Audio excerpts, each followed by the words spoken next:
Good evening all, it's Rerecord Wednesday yet again, this time refreshing the DPi-V.R video for the same reasons as both its video and model predecessor, which means more nice photos, but no race footage. All you lovely people will have to go watch that elsewhere because fair use doesn't exist anymore. The continued extirpation of our digital rights by imperfect algorithms and bots notwithstanding, let's get started.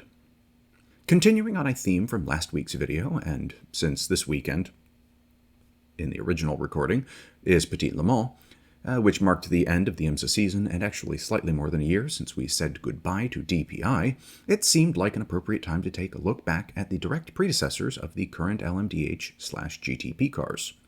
I will eventually, yes, get to talking about the Porsche 919 or RS Spider, depending on which you consider the 963's most direct ancestor.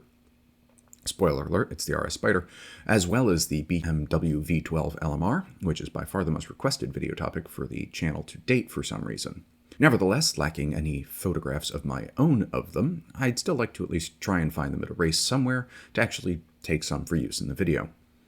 Actually, if I haven't found a V12 LMR by the time we hit 10,000 subscribers here, which is probably still a ways off, but whenever that is, I'll break my rule, or at least guideline, and do a video about it then. But future hypotheticals notwithstanding, on to the DPi.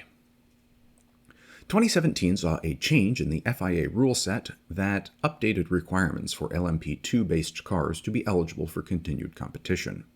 With the current Daytona Prototype class getting a bit long in the tooth and very expensive to run, as we talked about in last week's DP Deep Dive, and the grandfather to LMP2s from the ALMS days no longer eligible for international competition, IMSA was looking to move back towards a unified class structure, allowing for cross-competition between themselves and the FIA championships. Thus, the new Daytona Prototype International, the hint's in the name, regulations were announced on July 2nd, 2015, which also happens to be my birthday. In contrast to DP Gen 3, IMSA went back to a more restrictive set of conventions on manufacturer-specific bodywork, chassis design, and aero treatments. Chassis had to be sourced from one of 4 approved LMP2 manufacturers, Orica, Dallara, Multimatic, or Riley, similar to the now current LMDH rule set, but swapping Riley for Ligier. Certain areas of the vehicle had to use the same bodywork as the LMP2 upon which the DPi would be based, most notably the critical aero zones such as the front quarters forward of the wheels, where the dive planes are typically mounted, behind the front wheels, and in the general area of the rear diffuser.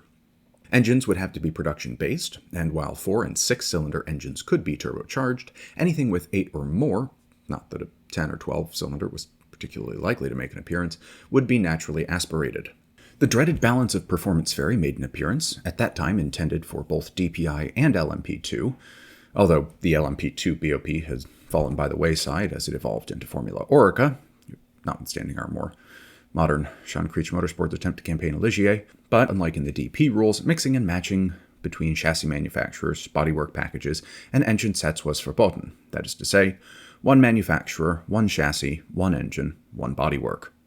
At the point of announcement, there was a working consensus that the new DPi class would be eligible to race at Le Mans as LMP2s, with standardized LMP2 bodywork replacing any manufacturer-specific pieces used in IMSA. However, changes to the DPi regulations in the year following their announcement caused the ACO to sour on the prospect of unification, particularly the elimination of a spec ECU, originally to be provided by Cosworth, a feature I believe the Cadillacs actually retained, judging by this picture, and the reduction in data logging systems that the ACO considered critical to adequately balance performance between the DPIs and the standard LMP2s. Some talks were held around the prospect of DPi entries going into the privateer LMP1 subclass, but these too came to naught. Additional changes that may or may not have hampered these efforts, but still represented material differences to the originally announced rules, are as follows. The manufacturer-specific bodywork restrictions were considerably loosened. Changes to bodywork, branding, and even power plants between seasons would be allowed without having to start the homologation process from scratch. IMSA approval of the changes and thus rehomologation by proxy, if you will, was still expected, and the sale of customer cars was not required, with factory teams being permitted instead. Power output remained capped at 600 horsepower, as with DP post-convergence, controlled with restrictors for naturally aspirated engines and by boost pressure levels for turbo cars.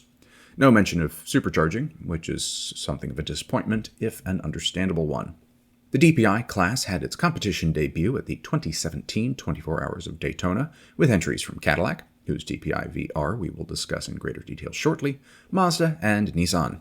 The Acura ARX-05 was still a year away, as HPD was taking something of a break to refocus after the rather dismal performance of the ARX-04B in 2015's edition of the race. They continued with these manufacturers until the Nissans dropped off the grid following a withdrawal of factory and sponsor support in 2019, with Mazda soldiering on through 2021, thus leaving just Acura and Cadillac to continue their participation until the class was retired in the close of 2022. I believe make that at least 3 of the Cadillacs, at least 1 of the Nissans, and at least 1 of the Acuras, possibly both of them, have made it into private hands, and it was less than 4 weeks after the DPi class was out of homologation that one of the Cadillacs, likely the Konica Minolta-sponsored Wayne Taylor car retired after 2020, made its historic sports car racing debut at the 2022 Classic 24 Hours of Daytona. Here's a shot of it running at Sebring a month subsequent. I believe it's currently owned by a chap named Jacek Mucha, although at that Sebring outing it didn't put in many laps, but we have gotten plenty more from it and other Cadillac DPIs at subsequent runnings of the event. With that segue, it's Caddy time.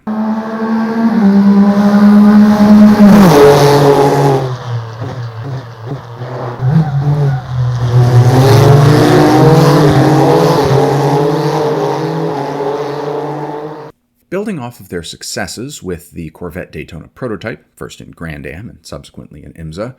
for more information see that very extensive video, General Motors decided to split their sports car efforts again, with Cadillac returning as a prototype competitor, while Corvette and Pratt & Miller remained focused on staying the winningest GT program of their era. Anyway, Cadillac had their remit, and while I believe the Coyote chassised Corvettes had taken more wins than the Dallaras or Rileys, Coyote's name was not on the list of approved LMP2 chassis manufacturers, so Cadillac ended up partnering with Dallara to build the DPi-V.R. Dallara had previous experience not just with the Corvette DPs and the BMW M1 of several videos prior, but with a wide variety of prototype chassis over the past 30-odd years, including collaborations with Lancia, Ferrari, Toyota, Audi, and the early Daytona prototypes. The new LMP2 chassis that would provide the base for the DPi-V.R was unveiled as the P217 and was, by some journalists, noted for several passing similarities to the Porsche 919, although any material relationship between the Dallara design and the 919 remains apocryphal until proven otherwise. Borrowing answers from someone else's homework notwithstanding, Dallara and Cadillac Racing collaborated extensively to modify the P217 into a more distinctively Cadillac prototype, replacing most of the bodywork with more angular elements for a combination of stylistic and aesthetic reasons, while also smoothing out the details around the front nose and brake cooling ducts. In retrospect, I'm not sure they did quite as good a job of making the DPi-V.R look like a proper Cadillac as they did with the LMDH, nor the Corvette C7 versus the Corvette DP, but it's not an aesthetically unpleasant vehicle by any stretch. Headlamps and a general sense of muscularity remain the key ties back to their contemporaneous road car lineup. Cadillac actually went to amusingly bizarre lengths to hide the shape of their new car during its testing phase, as can be seen on the odd fake vents they printed onto the dazzle camouflage seen here, probably trying to guard against U-boat attacks when they're escorting convoys along heavily trafficked shipping lanes that happened to cross racetracks. The 4.2-liter Gibson V8 was removed and replaced with a larger 6.2-liter unit that, similar to the Corvette DPs, was based on the ever-present LS engines that GM puts in pretty much anything they think deserves a V8 motor, and developed by the same folks over at ACR Engineering. Surprisingly, it doesn't appear that any outwardly significant modifications had to be made to the engine compartment to shoehorn in the bigger engine, although it could be that any changes were made lower in the carbon fiber monocoque to ensure aerodynamics or balance were not negatively impacted. Safety was improved over the old DP with the addition of anti-intrusion panels intended to prevent any breaching of the cockpit by mechanical components should things go crashy. These panels, putting on my nerd hat for a moment, were made from a synthetic polymer fiber called polyphenylene benzobisoxazole, which is a great set of words for any nascent Scrabble champions among you, and also has significantly superior material qualities to Kevlar, approximately 1.6 times the tensile strength, while maintaining a stiffness greater than steel, which makes it the perfect material for such protective panels. It was also used for a little while in bulletproof vests, although the material tended to degrade in that application for some reason, perhaps because it was having bullets fired at it. It's also been used in other forms of motorsport and in yacht racing, as well as in the suspension lines for the parachutes currently in use for the Crew Dragon spacecraft. Nifty.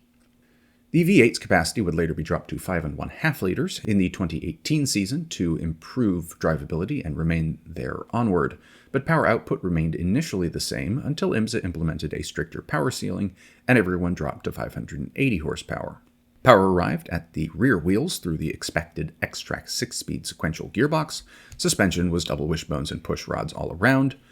Brembo provided the brakes, all of this is pretty much standard by this point, and originally Continental provided the tires until IMSA switched to Michelin's in 2019, where they've remained to this day. All of this came out to a tidy 2,050 pounds, or 930 kgs, including the driver, which is 645 horsepower per metric ton, or as we say in the non-technical circles, rather a lot. And indeed, on its debut at Daytona in 2017, the car proved its capability, going on to take first, second, and sixth at the event, with the 3 entered cars from the teams of Wayne Taylor, Mustang Sampling, and Action Express, respectively. The Wayne Taylor racing car, in particular, would go on to dominate the season, winning the first 5 events on the calendar before Mustang Sampling managed to earn the top step at the 6 Hours of the Glen. Whelen Engineering would win the next round at Canadian Tire Motorsports Park, but by the end of the season, the Nissan teams were getting feisty and managed to take top honors at Road America and Road Atlanta to close out the season. The only other race on the calendar not won by either of the aforementioned manufacturers was the race at Road America, when a standard Ligier LMP2 won outright for Visit Florida Racing. I'd have one fly in the ointment for the new car's first season, I suppose. The subsequent season saw a greater level of competition, happily, otherwise things would have become rather boring, but the Cadillacs remained decidedly competitive, taking home the championship for Whelen Engineering in 2018, second for them in 2019, and another second for Wayne Taylor in 2020. The subsequent season, he switched over to one of the ex-Penske Acuras, before Whelen took another championship in 21, and the Cadillac semi-factory semi-Chip Ganassi team took 3rd and 4th overall in DPi's final season. There were race wins throughout, of course, but let's not belabor the point too much. The Acuras really came into their own with the 2019 season, which I'll discuss a bit further in the next re-record, which hampered the early season's dominance of the Caddies. There is an argument to be made that the more consistent development path that the Acuras enjoyed with a single factory team, that being the Penske squad, for their first 2 years proved decisive, but I'll leave that for further discussion in the comments. Anyway, that brings us to the end of this video, and while there is another one to come on Friday, I will put this week's call to action not featuring the 3 sacred words of YouTube in this one. And I'll actually put one in Fridays as well. This is another reuse from the original video. Oh, and as a reminder and shameless plug, if you've enjoyed my photographs on this channel, pictures are for sale, or if you'd wish to support the platform, pictures are for sale through the Buy Me a Coffee platform down below in the link in the description. For a nominal donation, I'll be happy to print and mail to you the photo of your choice, again, as long as it's my own photo. Just put in the memo the video and timestamp, and I will reply back to confirm the exact photo and get your mailing address within 24 hours. And to make things a bit more interesting, there is a single photo of the Cadillac hidden in this video that was taken not with a big DSLR, which is how I do most of my photos, but with a cell phone. The first person to identify that photo with the correct timestamp may have a photo of their choice for free. Otherwise, a $5 donation will get you a standard 4x6 glossy print, $10 will get you 3, or a single 5x7, and $15 an 8x10 color glossy picture with no circles or arrows on the back, but on all of them I will be more than happy to write a short description of the car, time and date of the photo, and where I took it, as well as a note of thanks. If you'd like a larger size than that, or to confirm whether or not I have publication rights to a specific picture, go ahead and comment on the video with the photo that has caught your interest, and we can figure something out. The intermission photos from the WEC Year in Review video, as well as any other random ones I've peppered into Other videos as placeholders, if your tastes skew more towards landscapes or subject photography, are also, of course, available. If you're UK-based, I'm headed over there briefly in a couple of weeks, and we'll have a bit of extra time to send some letters outside of the airport. So at an exchange rate of £1 to $1, you too can get in on the action. But anyway, for this video's call to action not featuring the 3 sacred words of YouTube, like, comment, subscribe. I'm actually going to put a plug in here for an old TV show that I've been enjoying immensely of late, both when I originally recorded this and still to this day. It's a game show from the 50s and early 60s called What's My Line? Most of the episodes are on YouTube, and in addition to a generally high level of conviviality and decorum amongst both the contestants and panel, it's a fun game to play along with at home as well. Worth a watch if you're looking for something a bit different this weekend, especially given the quality of media these days. As always, thank you for your time this evening, or whenever and wherever you are watching, and I wish you all good night and a good tomorrow.